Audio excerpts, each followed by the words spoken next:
I'm off! 5,000 miles across Canada!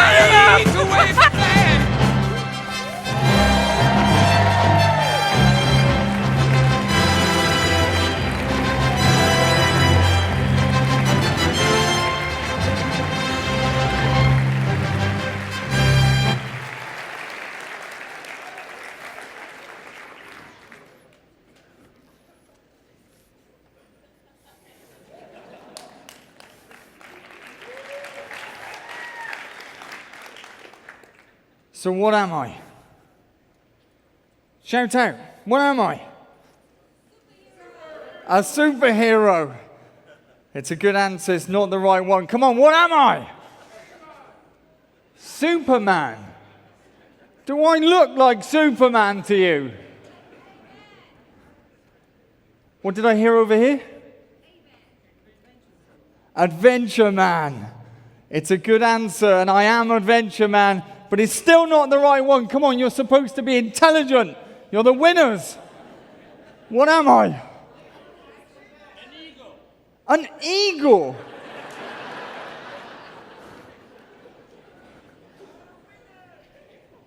A what? Winner. No, you're the winners. Bloody Nora, this is really going on. What? Mama Fu.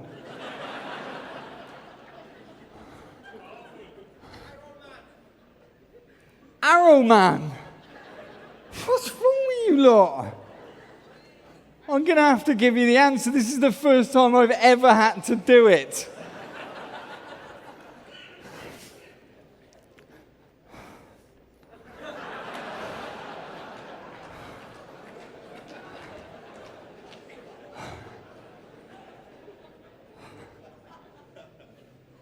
I'm just a normal man from England. I'm a bit of an idiot, actually, but I think you found that out. But what I want to share with you is that I found the superhero within me. And so I'm going to share my story, and then I hope that you find the superhero within you. So I'm going to take you to my toughest challenge. So I put my hand in St. John's in Newfoundland in Canada, and the goal was to run 200 marathons all the way across to Vancouver to put my hand in the Pacific Ocean. That's the goal. Looks pretty straightforward, like you couldn't ever get lost, could you really? I've seen that sign before! I've gone the wrong way! How have I done it? Ah!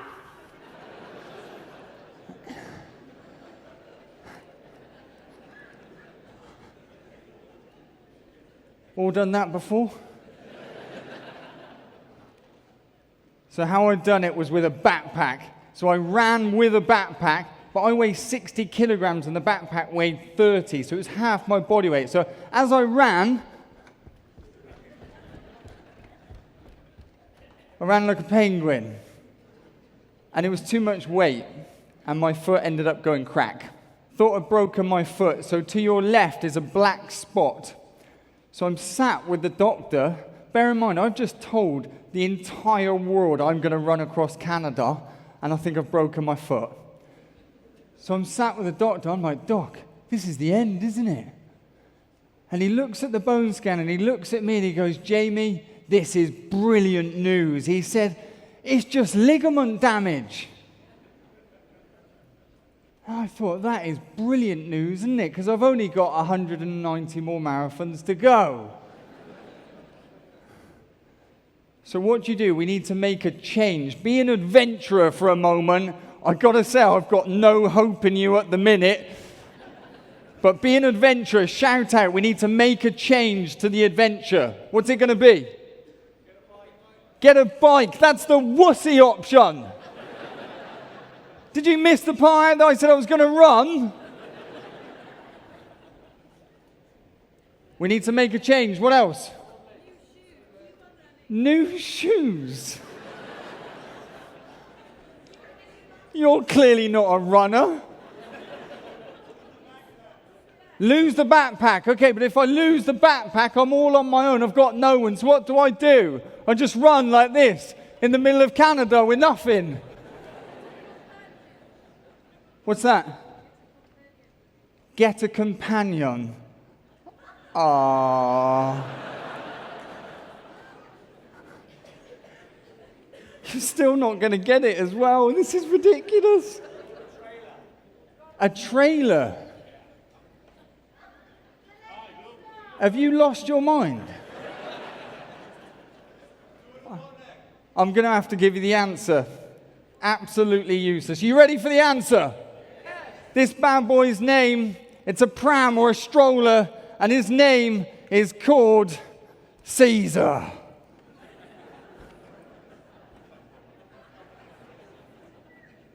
Yeah, no baby in it. So it has my tent, my sleeping bag, everything I own. And this is it. So now all the weight is in the stroller or the pram, and it's all off me. So none of you lot don't ever become an adventurer. But after a few more weeks of running, I got a little bit lonely. And in the end, I saw this house. And I thought, I've got to do it. So I went up and I knocked on the door and I was like, hi, I'm running across Canada. Is there any chance I can camp on your lawn? But in my brain, I was just thinking, please let me in. Anyway, this woman, she answers and she says, no, you can't. Off you go, will you, boy? And I was like, oh, look, I'm really sorry. I didn't want to disturb you. I'll just go. So I kind of went and then she screams back at me. She goes, wait there. What are you doing? And so I said, well, I'm running and stuff. And she said, right, just wait there, will you, boy? And she went off, and she came back 5 minutes later, and she said, right, I've just Googled you, and you're real.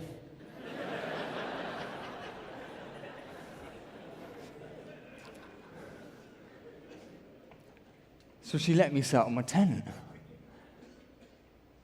And she came back out 5 minutes later, and she said, stop setting up your tent. There's a motel and a key waiting for you. It's all paid for. I met Daisy and her family for the very first time, and I entered her home as a complete and utter stranger, and we drank tea and biscuits all night. And she said, you know what, Jamie, I'm going to support you for the rest of this journey in any way I can. And she did. If I'd have knocked on your door, what would you have done?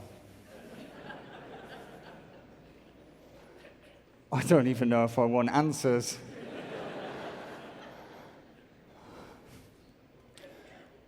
I want to tell you about the toughest choice that I had in Canada. You're going to make this choice as well. So to your right, you've got a shorter route across Canada. To your left, you've got an extra 15 marathons. Which road are you going to take?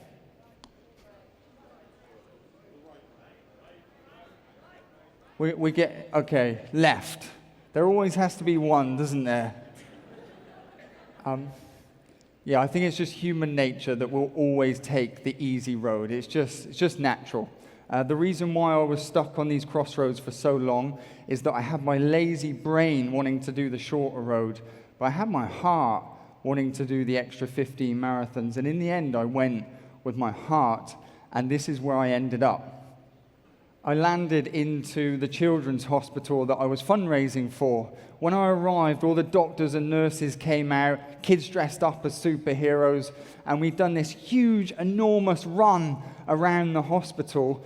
And the doctor, he came up to me, and I was kind of full of emotion, and he shook my hand and he said, Jamie, I don't know if you know, but because you've ran these extra 15 marathons, we've actually raised an extra $15,000 for the hospital.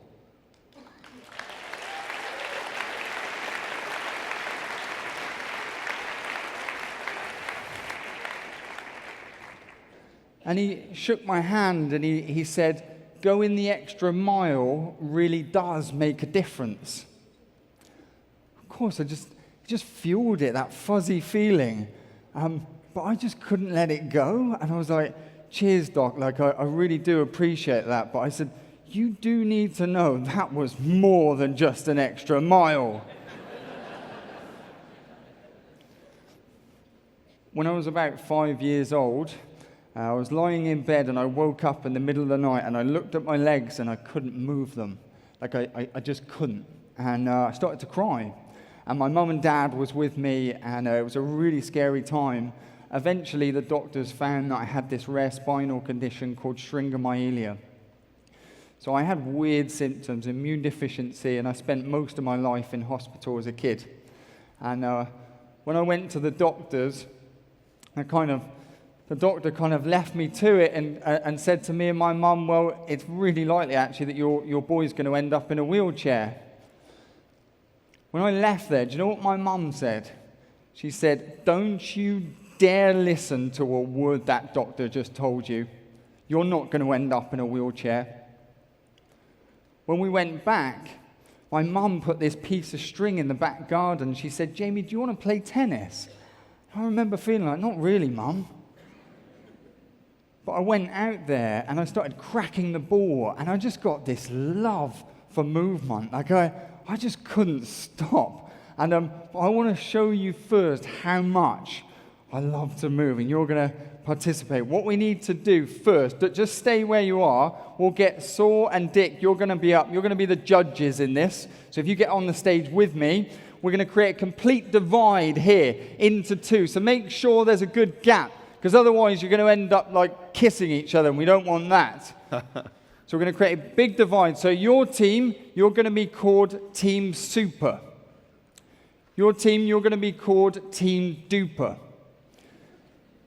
Now, in a minute, you're going to stand up, you're going to face each other. And we're going to go and run on the spot. And when I shout 100%, that's when Saul and Dick are going to be judging you to see the winning team. Okay, stand up, face each other. Here we go. So first, so there's some confusion here. Make sure there's a good divide. Make sure there's a good gap in the middle. And you've got to face each other. If you're on this team, you're going to face this way. If you're on this team, you're going to face this way. The divide is here. Create it. Okay. But first we need to warm up, don't we? So we're going to just run gently on the spot. Really gentle. That's it. Nice. So you're supposed to be judging. Oh, we can't run? What? No! Look! Okay, so you should start to feel the heart just beating a little bit faster. Now I want you to pick it up to 50%. We're warming up, yeah? I gotta say, at the minute, this side is looking absolutely terrible. Okay, you better put it out. In 3, in 2, you better give it your all. In 1, make sure you're judging. 100%! Go, go, go, go!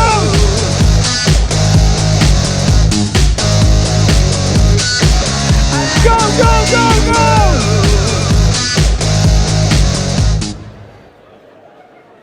And stop where you are. Right.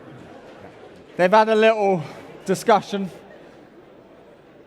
So this is Team Super, this is Team Duper.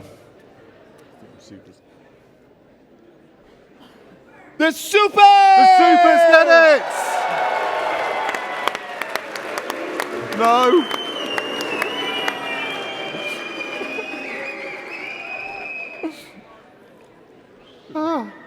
Thanks, Jamie. We're unpopular now. Thank you. I tried to motivate you lot. I tried.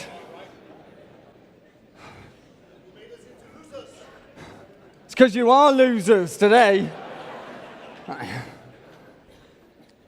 What did you see on each other's faces? Shout out. Do I hear like pain? You're right. I also heard their smiles. So I couldn't stop. Even though I was sick, I just kept moving. And I kept playing tennis. I just couldn't stop. You know, like when you throw a ball for a dog, it's like, I've got to go. And I was like that for an entire year, and all my symptoms gradually disappeared, and I managed to get my health. And it's important that I say to you, even though that doctor said what he said, I got phenomenal help from the hospital all my life. And it's thanks to them that all my symptoms disappeared. And so I just kept moving. And so when I was about 16, I'm like, I want to be like, Roger Federer. So I'm like cracking forehands and backhands. But eventually I did work it out that I was absolutely crap at tennis. So in my later years, I started to work, I got a job, and I started to save up to put a deposit on a house. I saved up £20,000, which is about 30,000 US dollars. And I went to sign the papers, and right at the last minute, I just got this gut feeling in my stomach. I was like, something's wrong. Do you know that feeling? And in the end, I just pulled out, and they were really annoyed. They were like really angry. Oh. But just had to go with this, and I pulled out, and I went through this thought process.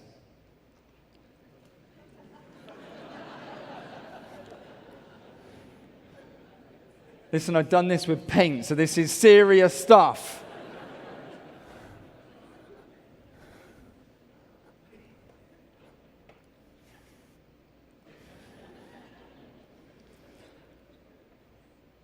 What I want you to do is take a moment, close your eyes, and think about what does more to life mean to you.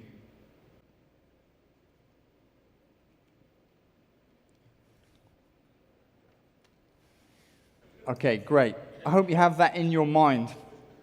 So instead of getting the house, I just had, there must be more. I don't know about you, but there just must be more. So in the end, I bought myself a bicycle for £50 out of the newspaper.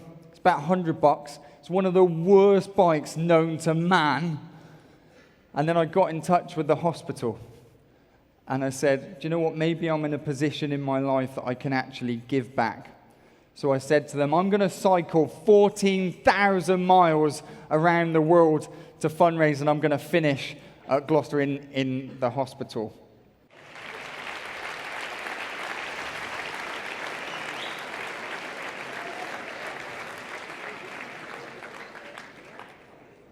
Thank you. So I didn't really know what I was doing, to be honest. I never really cycled before.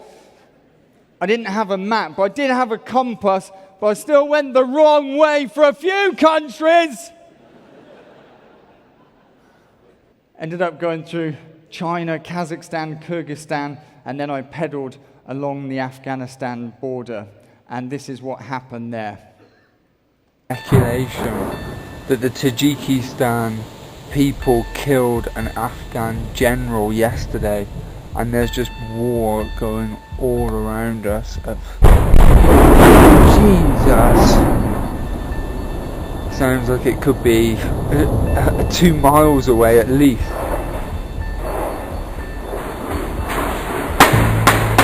Jeez. Oh my God!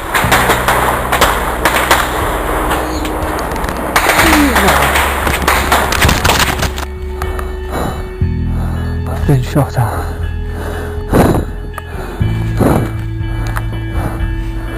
This is no game.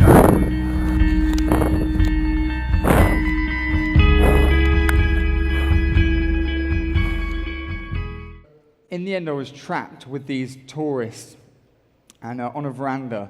And so in the end, I was like, right, I can't believe this is going on. And I was doing YouTube videos to help with the fundraising. So I grabbed the camera, and I was like, I've got to capture this. So I turned the camera on, and but when you turn the camera on, what it does, it gives a flashing red light. So I'm in the middle of a war zone.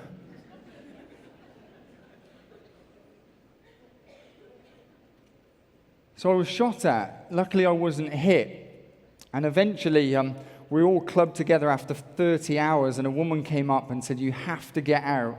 There's a ceasefire for 2 hours. Now's your time to get out. So we all left. In those 30 hours, 600 people ended up kind of dying. Fuel. If you're going to cycle all these miles, what are you going to do for fuel? Shout out. Eat. Drink. Could we get a little bit more, like, if you don't eat, you die? Anything else, a bit more specific? What would you choose to eat? What did he say? Sweets. Chocolate. This is what we chose. Buy some Coca-Cola. I sure love Coca-Cola. Yes, I do. Sweets wasn't a bad answer now, was it? So I made it back to Gloucester in England. I finished the 14,000 miles and I made it back in. And I ended up Googling what was the longest ever bike ride ever done known to man. This guy popped up. He was an Italian guy. He held the world record for sitting on a stationary bike for 10 days non-stop. I was like, that's impossible. There's no way you can pedal for 10 days. But then I was thinking, well, if an Italian can do it,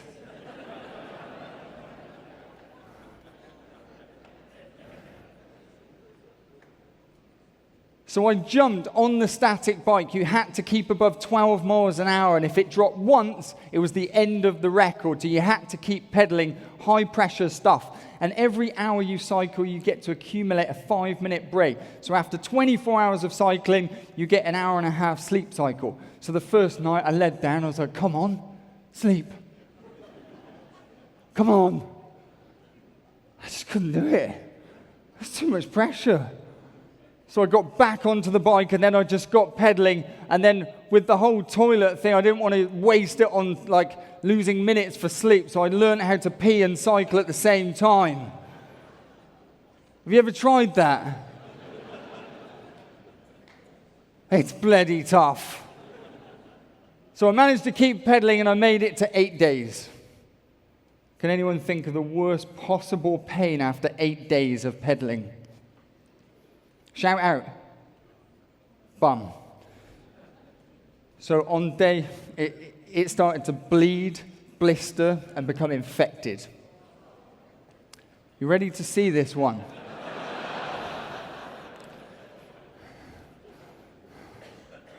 I wouldn't do it to you.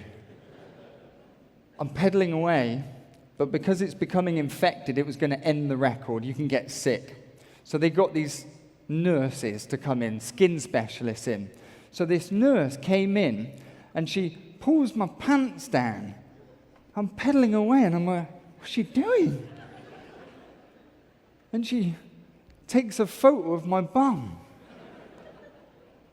I'm pedaling, and then she holds it up.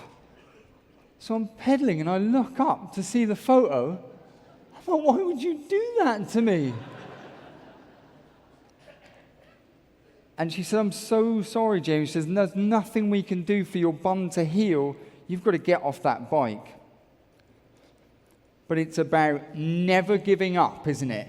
You just never, ever, ever give up. So I just kept pedaling. And the nurses came back 2 hours later. She said, James, I think we've got it. Manuka honey. Have you ever heard of Manuka honey? It's honey, but it's got an antibiotic in it. So she slapped that on my ass.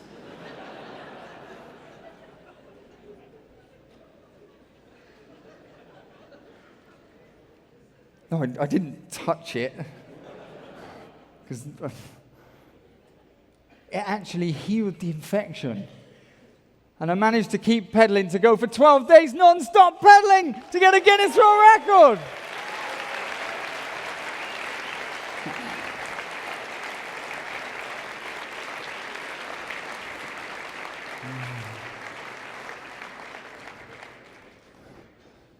What are we famous for in Gloucester? Cheese. You are the brightest man in this room. It's about the only decent answer you lot have done. All right, here we go. This is where I'm from.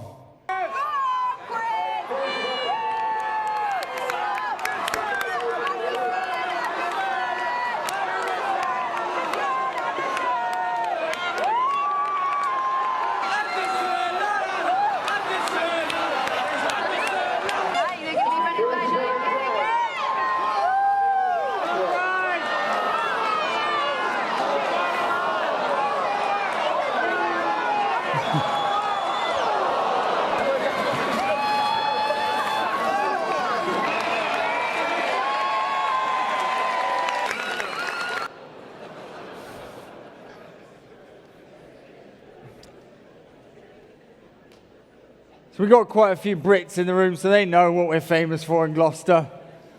But that's what we do. We roll cheese down a big hill, and everyone chases after it, and then they break their arms and legs.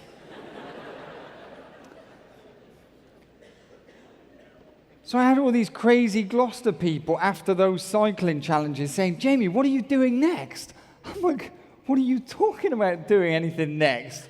I've done enough already. So I actually got myself a visa for Canada to go on holiday to be a backpacker for a year. And I was hoping to look like this. And then the hospital, they invited me back. From the fundraising of the cycling journey, they actually built a new school playroom where I spent most of my life. And I left there, and I just kind of felt maybe I should keep doing this. And so I was sat on my mum and dad's toilet, my visa for Canada came in, and I jumped off the toilet. I was like, Mum, Dad, I'm going to run across Canada. And my mum was like, I don't think that's a good idea, Jamie. And then my dad, his vein was pulsating on the side of his head, and he was like, that's exactly what you should be doing. So all together, we put it into Google, and this is what we found. If you haven't heard of who this is, it's a guy called Terry Fox. And in the 1980s, he ended up running across Canada with cancer and one leg. Unfortunately, he died halfway, but he's raised $800 million to date. So he's a superhero.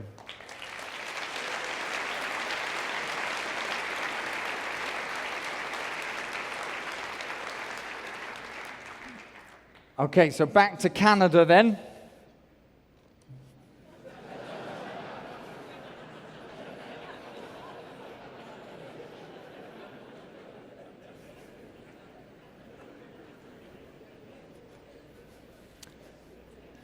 I made it to Thunder Bay where Terry Fox actually, where he ended his run. This was about the halfway point. And the mum took this picture of me, her son, and that's her husband.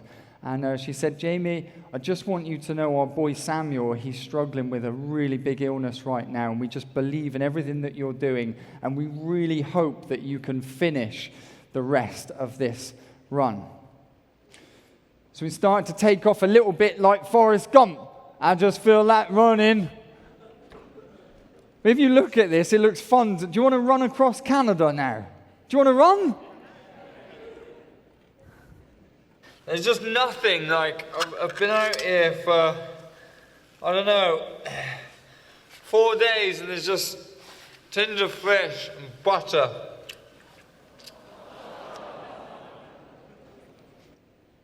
As it hit the winter of Canada, I stayed in this woman's house. And as I left, this woman, she said, Jamie, she said, you don't understand how bad the winter's going to get. She said, you're never going to make it. You're going to die. I was like, I'll be fine. Like, don't be silly. And off I ran with Caesar. Anyway, this woman, she set up a Facebook group, and she called it Stalking Mama Bears. It grew to 20 women, and what they would do is call ahead into each town to let the police, the fire engine, people know that I was coming to keep me safe. I ended up getting a phone call from one of the mama bears. She called me up and she said, Jamie, have you been on a date since you've been in Canada?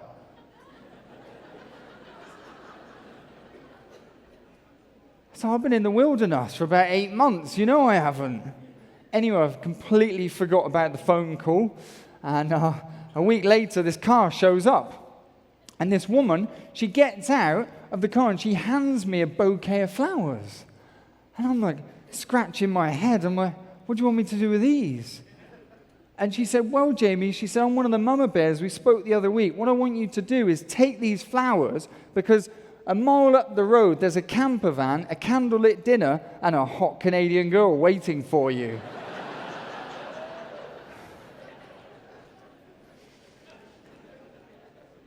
I was like, give me those flowers.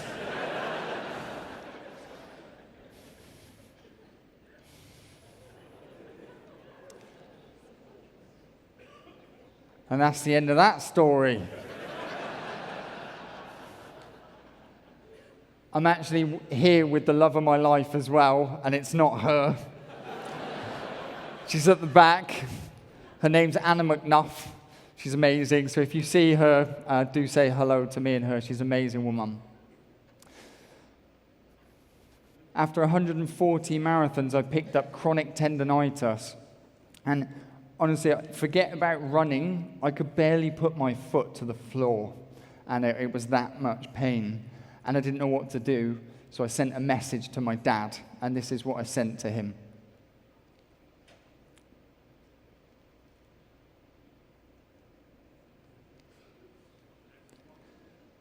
And then this is what my dad responded with.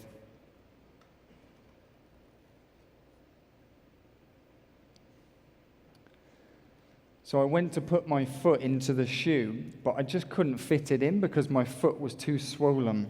So I got a pair of scissors and I cut into and around the shoe. But then when I put it on, it was too floppy. So I got some duct tape and I duct taped it up. And I went out there and I embraced every single painful step and embraced the pain.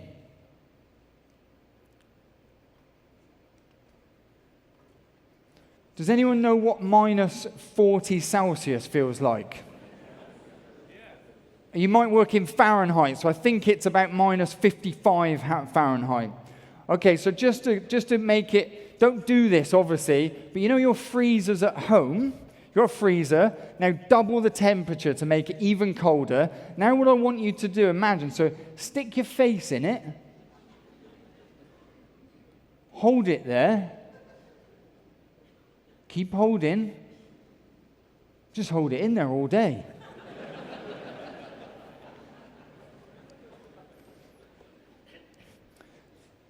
As I entered the Rocky Mountains, I started to get messages from police, rangers, every single person that was following through social media. They said, don't cross the Rocky Mountains in the winter. No one's ever done that. And they said snow can pile up as high as these lights. And if I'm out there on my own, I'm seriously putting my life in danger. And then I received one message. And it just changed. It changed everything. It read, "Hey Jamie, as you head into what might be the hardest and most dangerous part of your journey, I thought it might inspire you to be reminded what you are running for. You might recall Samuel, a little guy in an orange hat and a sweatshirt that you met in the city of Thunder Bay. Well, Samuel's cancer has returned and he is out of treatment options.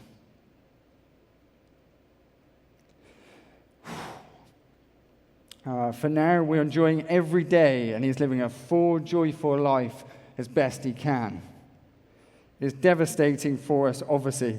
It's also motivating to make sure that you know that what you are doing is going to change the outcome for kids like him in the future. As a normal mum, I have to say first, be careful, Jamie. But of a mum of a child facing the end of his beautiful life, I say, keep going, Jamie."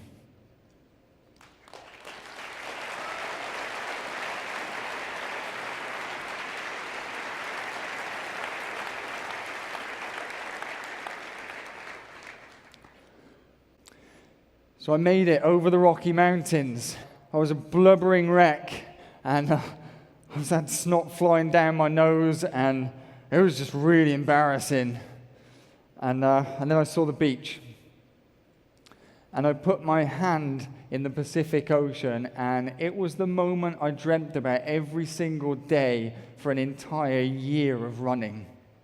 I didn't know what to do. I didn't know whether to laugh or cry. So I just ran into the ocean and dove in, which is really silly because I nearly got hypothermia.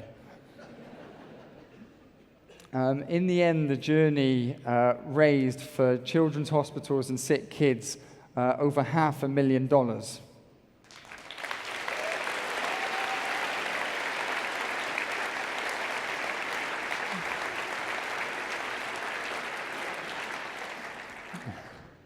Do you know what I didn't see coming, though? Do you remember Daisy, who got the motel key right at the start? I just didn't see that one coming. Or the doctor that kind of shook my hand he meant well, didn't he? And meeting all those doctors and nurses, or the mama bear that got me the date, or the mum that ended up getting me the letter. They were my superheroes. Who are your superheroes?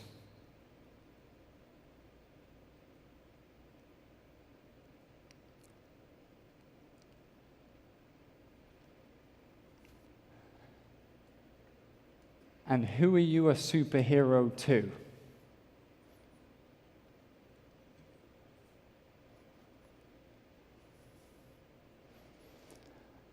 Lastly, how dare that doctor make me feel like I was going to end up in a wheelchair? Don't ever let anyone make you feel that way. And whatever superhero challenge that you have ahead, whatever that is, just find it in here.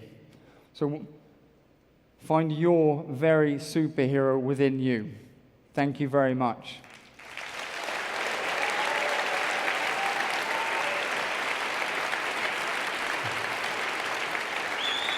So finally, the final thing I want to share with you, this is the surprise. So when you leave here, you're going to take on the biggest superhero challenge of your life, aren't you? Yeah. So did you feel the waft of motivation? It was...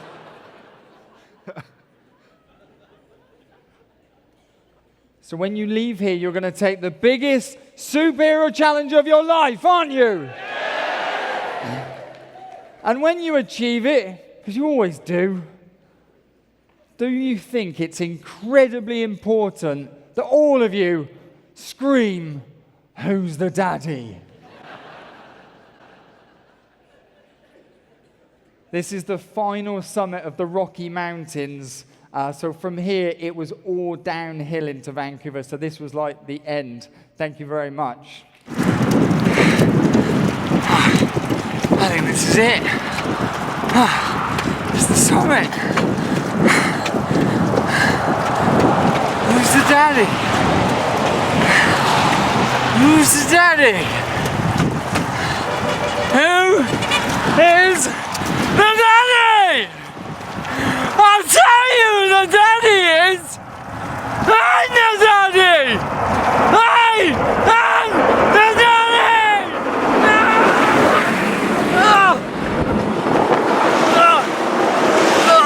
Salt in my mouth.